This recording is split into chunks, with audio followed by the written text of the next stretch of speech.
Welcome back to Life After Trauma. If you haven't listened to part 1 with Denise yet, I highly recommend starting there. It sets the foundation for what we're diving into today. In this episode, Denise opens up about her personal healing journey and recovery from sex addiction. We are also discussing how childhood messaging and generational trauma impact us all, and we explore the non-linear nature of healing, the layers we uncover along the way, and the importance of choosing a healing process that truly fits you. Please keep in mind this episode contains discussions of trauma, abuse, and other potentially sensitive topics that may be activating for some listeners. Please take care while listening and pause if you need to. Your well-being is what matters most. Let's get into it. I completely agree. I've mentioned it many times, but my healing journey started with yoga. And I didn't even start yoga because I was looking to heal. I had just randomly come across it and I was like, oh, that sounds interesting. And I tried it and loved it. I think from the time that I started yoga to when I started more so working on mindset stuff was probably 5 years, maybe 3 to 5 years. Healing is a long journey. It's a long journey and it's hard, but it's worth it. It absolutely is. I wish I accidentally stumbled onto yoga. For me, it was more breath work and massage. I didn't even know I was healing myself through massage, releasing unhealed trauma. I just thought I was trying to get the kink out of my neck. Yeah. Especially women, we've been culturally told to suck up that pain, just like a man. Which is bizarre. I'm not even built like a man. Why am I supposed to act like him? It's like insane. But this idea that we have to hold on, not just the pain that we've experienced, but the pain that we experienced through our ancestors. I was listening to an episode with you, Jess, and you were a soulcast, and you were talking about the pain that your mother experienced. Don't doubt that you are emotionally, spiritually holding on from her pain, her grandma's pain. All of that has to be released. Yeah, absolutely. I have experience talking with clients and making the connections. There's lots of literature that talks about that. But the fact of the matter is, like, sometimes it opens the door to some people do past life regressions and psychic stuff. And I'm like, whoa, that's not going down that rabbit hole. I just know that we carry messages, implicit or explicit, about who we are and our worth and value. And if we're not countering those messages with real truth and love, we will self-sabotage. Like, think about it this way. Have you ever heard about people who name blacksmith? Mm-hmm. The black, or like literally carpenter? Mm-hmm. Yeah. The last name is Carpenter. Yeah. That's the freaking family business title wrapped up in their surname. Yep. And imagine, right? Us Baxters, we're known for lifting heavy weights. Us MacGyvers, we're always bankers. Like, if you don't question those cultural identities, you will fall into roles where you will self-betray yourself.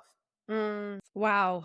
Yeah. Your body stores all of that trauma. And like you said, it has those messages in it. And then it's also just from being raised as a child, the messaging that you were given, subliminal or direct, where exactly like you said, well, we don't do that because we're, whatever. Like, this is just a general family trait that everybody has to accept and take on. I love that you were talking about really paying attention and questioning and deciding if those are things that you actually want for yourself and will actually serve you, or if those are things that you're going to choose to leave behind. I mean, here's the thing. I'm just going to keep it 100. If you want to label yourself as a lazy, drunken bitch, that's fine with me. You just own that, girl. Lean into it. I am not here to have you go into a role that you're not ready to fully step in. Mm-hmm. It's like me, I wear size 9 shoes. It's like me trying to slip into a size 12 or size 6. It ain't going to look good. And the same thing goes with our healing journey. You think by skimming through The Body Keeps Score by Bessel Van Kelp and some of these other folks and thinking that I should read this. I ate, prayed, and loved for young Hadi and Bali. Like, I'm not, look, people think that they could just skim through a book, watch a movie, do a yoga retreat, and then wake up feeling healthy, wealthy, sexy, and beautiful. But it's like me stepping into that big old pair of shoes I can't fit. All right. Or me trying to slip into a size 2. It's not going Mhm. to look good. It's not going to No, look and it good. might hurt a little bit. It will hurt. But that's the same thing that goes with your healing journey. If you think that you can fast track this or step into somebody else's version of healing, you are going to be definitely disappointed. Mhm. So it all goes back to what works for you. Yeah. Not what Jess says, not what Denise says, not what the IG reel said. What does that work for me? And Yeah. then the next question is, are you brave enough to put on your big girl panties and walk through the fire? Because healing is a dirty, nasty, stinky, roll up your sleeves, get on down and dirty kind of business. It Mhm. is questioning what your mama, your daddy said. It's questioning the Maybelline commercials, questioning what in the world you're trying to suck and cut and nip and tuck in. All that has to be excavated. And we're not even talking about what happened to you when you were traumatized. Mhm. Exactly. And we can't vision board this away. Okay? We can't vision board this. As much as I wish we could, right? Like, life would be easier, but also, personally, I don't think it would be nearly as fulfilling. Mm, Like, mm. there is something about actually showing yourself that you are worth the effort and the time to actually do that hard work. Healing comes in waves. If you go on my website, deniseglee.com, you're going to see a woman with a fro, but then you're like, seeing my hair straightened out, right? All the time, right? And you're like, wait a minute. Who is she? She got the fro or not? Here's the thing. It didn't take until literally a year or two ago where I decided to emancipate myself from the lie that my worth was maintaining Eurocentric hairstyles. Mm. I had to go through generations of cultural trauma to free myself and to embrace the way that God meant for me. So even though I do this for a living, I'm still working through my healing journey. It's layers 100%. upon layers. Yeah. Yes, it is. Definitely. I am the exact same. There is always something new coming up. Even though I have been on a healing journey for probably 15 years, and there is always still more coming up. Yeah, I mean, keep living, honey. You're going to be doing this to the day you drop dead for all of That's us. right. So, I so, don't think there's an end. so if you're looking for a coach that's sitting here and say you take this course for $500 and you're going to get well, girl, you lost your mind. I'm just saying. I'm saying it is always going to be layers upon layers. Is the fact that every time you start to work on yourself, you're going to start to be more comfortable about facing some ugly stuff. Yes. Yes. You're And then building your there's confidence. you're building your confidence, you're building your clarity about what you don't need. It's not an issue of what you need, it's an issue of what you don't need. And becoming emotionally unavailable to anything that soul strips you. Ooh, I like that. I like that a lot. So, this conversation is amazing. Let's go a little bit more practical for everybody listening. Where do they start? How can they start to either better understand themselves or start to question these things? Do they need to look for the patterns in their lives? Where do you recommend that they begin this whole process of unraveling the onion? I mean, for sure, everything that I do is rooted in transactional analysis psychology. But if we're not going clinical with it and just going bare bones, I would just sit there with a glass of water, no wine, completely sober, and saying, "This shit's crazy," and then start writing down the list. Okay, Yes. this is crazy. Yeah. Blah blah blah. Don't edit. Okay, that's your starting point, love. Whoever, that's your I starting love it. point. because that will take you down a rabbit hole that even Alice couldn't figure out. Okay. So, right. Yes. Then we're going to start doing some Venn diagrams, linking and branching from that point. I'm wondering now, where did this all start for you? Which part, baby? Which part? With your healing process, your healing journey. Where did that start for you? So I saw a lot of therapists for a lot of years for different reasons. When I was in school, when I was taken out from my home because Child Protective Services said you can't go there, I was given a therapist. And then I just got in the rhythm of going from therapist to therapist to therapist. And it wasn't until I was in my mid, going through another round of talking with a therapist, where I was talking about my latest sexual escapade, And then this little old nun, well, no, she came up and she said, "Wait 1 second." And she got up, and I'll never forget her little petite little claw heels. Walked over to the file cabinet. It was a green file cabinet. Pulled it out here to kick at the metal, and she got out a piece of paper and put it on the clipboard, and she said, "Just fill this out." So I'm looking at the questions, Jess, and she was like, "Have you ever had sex in public?" Who doesn't? Have you ever had sex ever interrupted your workday? I mean, that's what lunch is for. And then I'm going down the questions and saying yes, yes, yes, yes. And the only two things I said no to was, have you ever had sex with a kid? Mm-hmm. And have you ever got jailed for your sexual behavior? And I said no. But when I think about it now, oh yeah, I could have got jailed lots of times. Backseat. And actually, I think I was almost threatened to be having jailed because I was having sex with a boyfriend at the time on campus, and the campus police came by. So the point I'm trying to make was that I got my 8 out of 10. If it was like grad school, I would have aced. And she said, "Thank you very much. You're a sex addict. I can't treat you. Here's a pamphlet to go to Sexaholics Anonymous." And I was like, oh, shiitake mushrooms.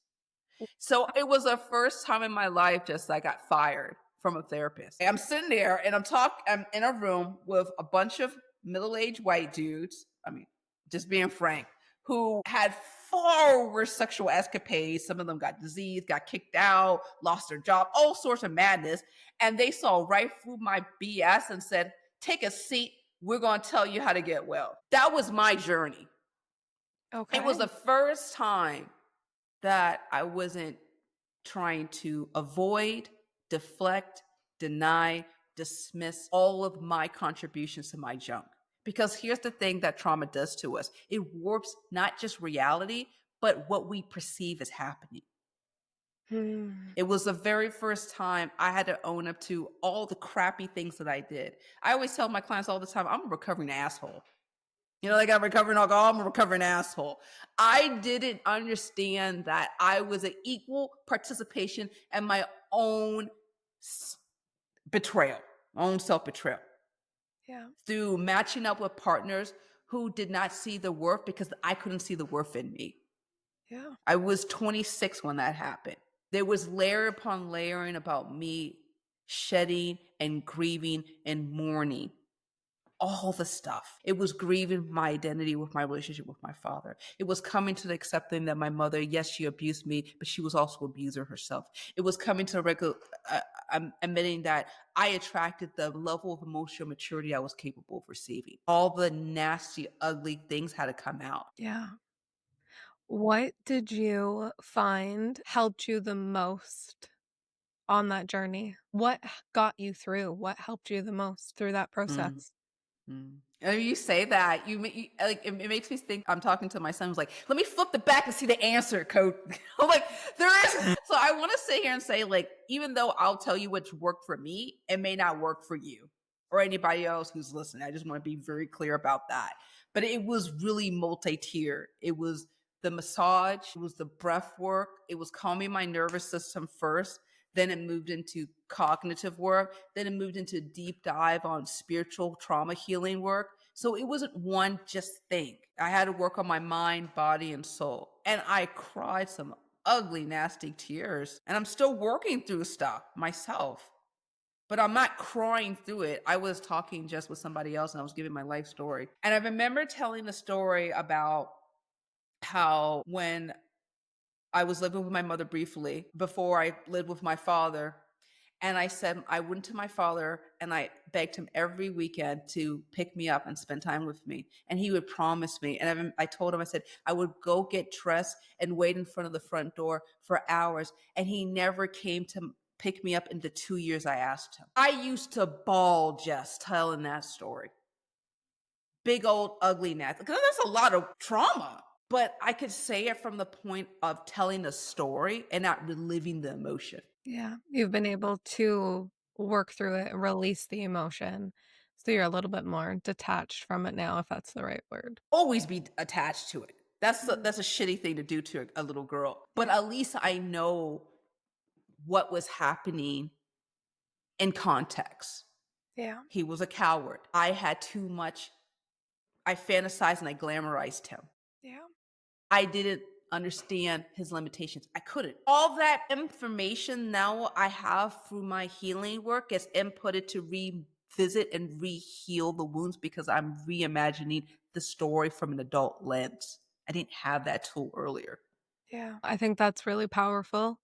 And thank you so much for sharing that. I honestly think that a lot of people will be able to relate to at least that feeling of abandonment or like just not having somebody who's supposed to be there and having them not show up in some way.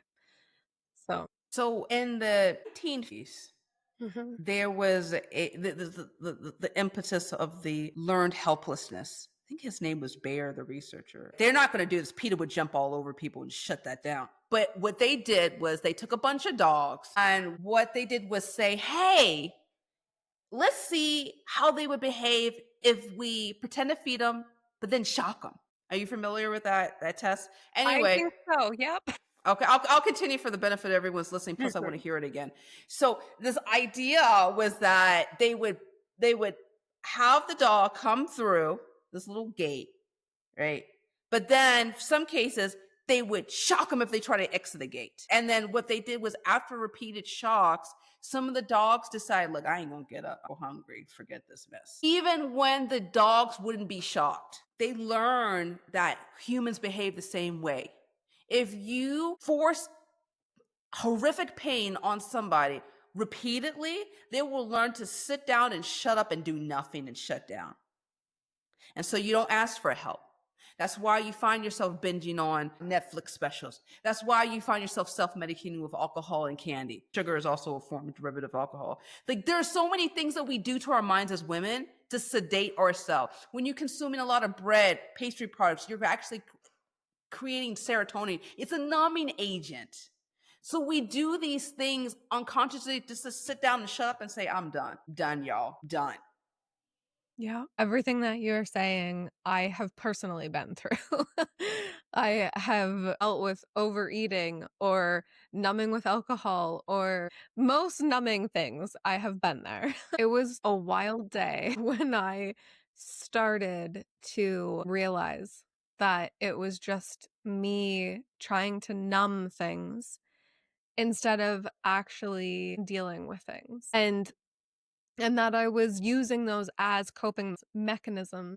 But then that blindfold comes off and you can start to see like shit. I have been just covering up a lot of things and kind of like what you said before, it's not necessarily that you're actively doing that, but it's your body has been trying to protect you from those things. And I do think that there's a time when that is better for you.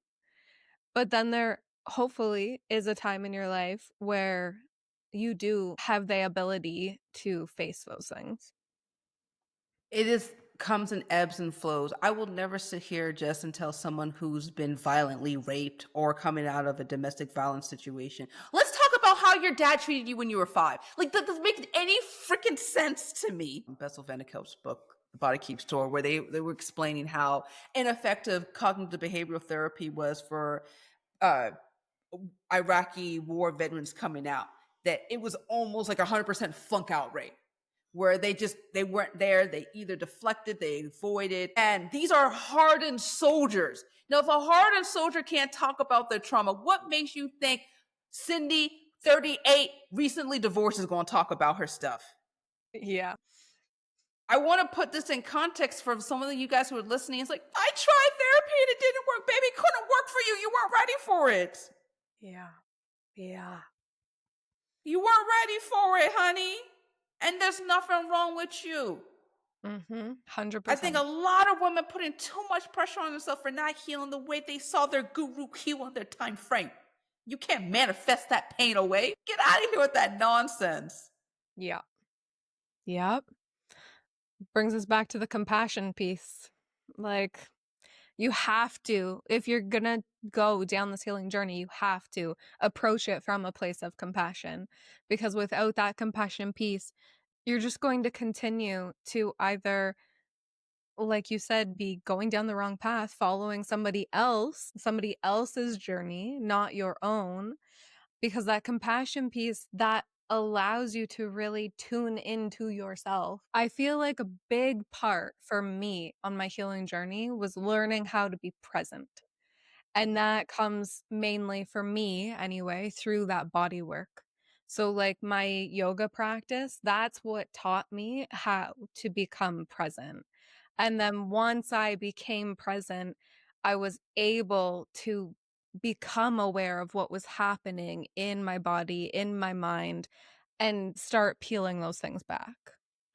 I have to add this for yoga's beautiful, but for some people, for religious and others, they can't get into yoga. Do Pilates, whatever. Joseph Pilates, awesome. But one of the things that I wanted to mention too was that one of the other ideas is tapping into the subconscious mind via dream work.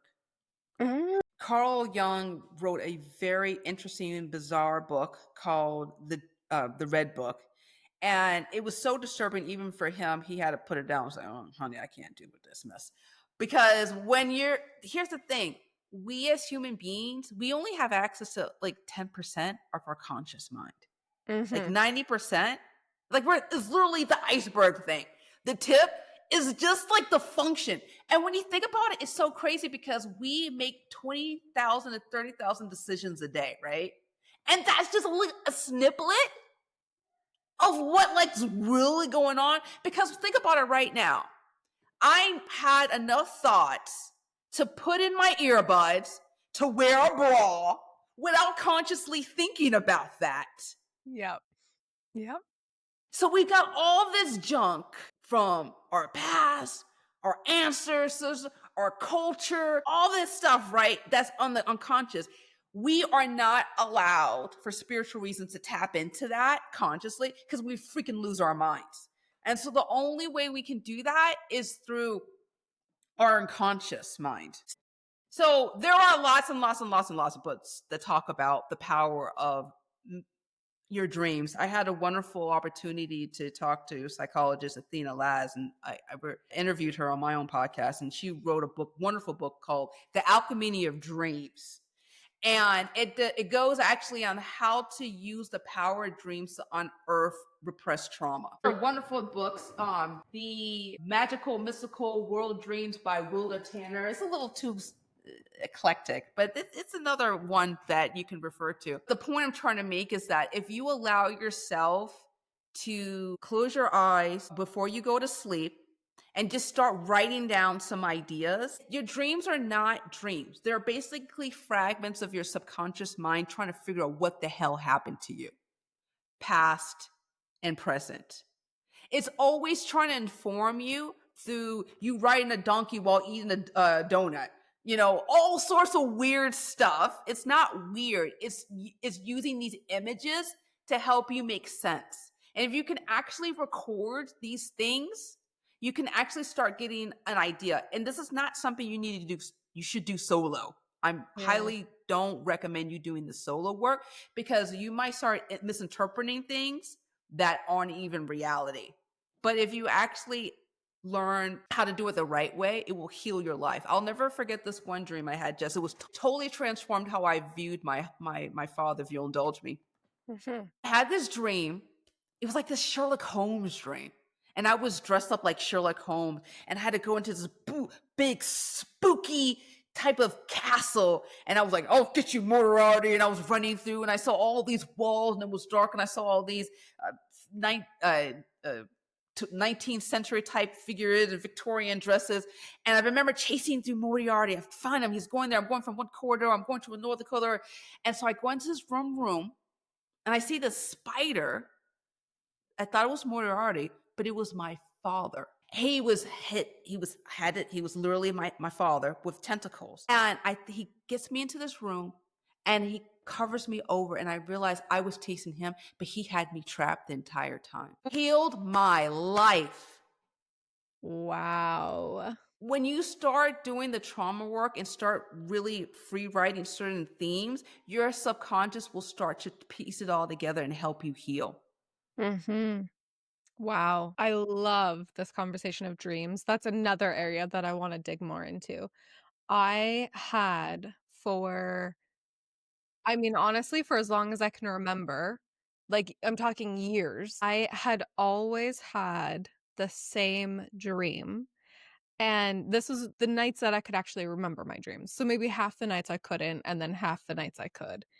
And when I could remember my dream, it was always the same one that I was being chased. Somebody was trying to kill me, and I would wake up at that last second right before right before I was killed. And I went into a clinical study actually where they did neurofeedback, and through that treatment process, the dreams stopped. Like, I went from having that dream all of the time to basically never having it again. Now, it will occasionally come up for me now if I have found that I have really slipped out of my meditation mindfulness, and I'm talking, like, months of not doing that. Another dream that I had was I was in a hotel room and somebody from my childhood, an adult from my childhood, was trying to break into my room. Mm, And I I won't go into everything that happened in that dream, but I mhm, woke mhm, up from that dream knowing that that person had done something to me when I was a child. mhm. And dreams are just insane. The messaging that you can be getting from the dreams is so powerful. So there's a state between our conscious mind and our unconscious mind called the hypnagogic state. And that's like transition state between wakefulness and sleep. It's that period when our brain is gradually transitioning from conscious awareness to subconscious dreaming. And that's that gold mine where you want to record, as bizarre as it seems, every single thing, because those images of being chased and hunted, or that's not necessarily being you're hunted, but you're being exposed to something that you're afraid of. And so if you can record those moments, you can be able to unearth where your body wants to be healed.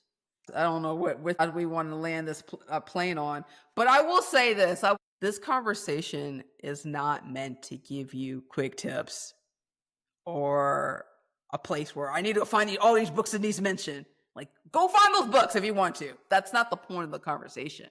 The point of the conversation is that healing is multifaceted, it is evolutionary, and it requires bravery, honesty, and consistency. Mhm. And the compassion. Yeah. Absolutely. Denise, this has been amazing. Like, honestly, I'm so happy that we got to connect and have this conversation. I want to thank you so much for everything that you've shared today, your vulnerability and the work that you do, and just being here. So, thank you. Appreciate that. I want to thank all the people that wrote wonderful things. I want to thank my spirit for giving me permission to heal. And I want to thank you, Jess, and everyone who's listening for hanging tight with us for over an hour. It is all about using these situations as testimonies. All these tests are testimonies. And yes, as you mentioned, compassion is so huge. And stop, honey, putting expectations that nobody put on you. Yes. Yes, yes, yes. Okay, Denise, if people want to find you, want to work with you, where can they come and connect with you? Yeah, I write a lot, insanely a lot. So on my website, deniseglee.com, I have literally over 200 posts about femininity, sexuality, burnout, resilience, some of the things that we've been talking about on our conversation. Also on my website is a link to my website, Introvert Entrepreneur, a podcast, over 600 podcast episodes of health, healing, and wellness. Me hot taking, spitballing just like this. And obviously, that website is where you can learn more about me. But I'm going to give you a different link for you guys who are listening so you can stay in touch with me. But obviously, my main hub is my website, deniseglee.com. Perfect. That's great. Thank you so much again. This has been wonderful. You are fantastic.